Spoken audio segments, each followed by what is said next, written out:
Today's play activity is Painting with a Difference, which comes under the category of emotional and aesthetic development of preschool students. So this play activity can be shared with a preschool teacher or parent who have the children of the age group 2 to 8 years old. The objective of this play activity is to create beautiful and colorful paintings and to share and appreciate design and to develop eye-hand coordination. For this we need a medium size of group of students, and material required is paints, color powder, paintbrush, twine, drinking straws, sponge, paper, etc. How we have to do this activity? Take a sheet of paper and arrange the thread soaked in paint on one side of the paper with one end of the thread at the edge of the paper. Fold the paper in half and press the paper with one hand and gently pull the thread out with the other. Open the folded paper carefully to get a mirror image of a design.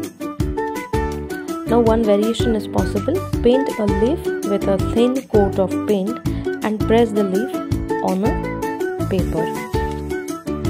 Now second variation is dab a few drops of paints on one side of the paper and fold paper over the paint and press gently and rub to spread the paint. Then open the paper and see lovely design that resembles insects, flowers or butterflies. Third variation is here. Give each child a paper and a straw and put a little paint on a paper with a brush and ask the children to place the end of their straw on the paint and blow in one direction to spread the paint. लहान मुलांचा भावनिक विकास आणि सौंदर्य अनुभवाचा विकास होण्यासाठी ही painting with a difference play activity आहे, ज्यामध्ये मुलांना वेगवेगळ्या पद्धतीने आपल्याला पेंटिंग करायला शिकवायचं आहे. ह्यात मुलांचं म्हणजे एक पेंटिंग स्किल्स मुलांचे इम्प्रूव्ह व्हायलाही मदत होते आणि आपण मुलं ह्याच्यात शेअर करू शकतात आयडियाज की कुठल्या वेगवेगळ्या पद्धतीने आपण पेंटिंग करायचे, आणि ह्याच्यासाठी आपण आधी मुलांना काही व्हेरिएशन्स करून दाखवणार आणि त्याच्यानंतर मग मुलांच्या पण आयडियाज आपण ॲक्सेप्ट करणार. मग ह्यामध्ये आपल्याला पहिल्यांदा एक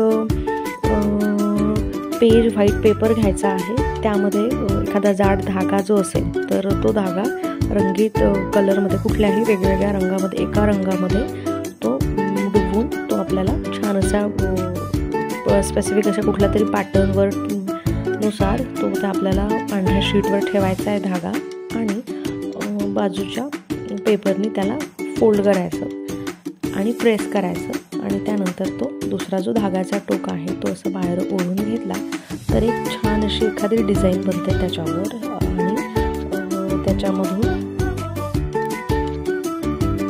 मुलांना आयडिया मिळते की वेगवेगळ्या पद्धतीने आपण ज्या पद्धतीने थ्रेड आपण तो धागा पेपरवर ठेवणार आहोत त्या वेगवेगळ्या पद्धतीचे डिझाईन्स पॅटर्न्स तिथे बनतील.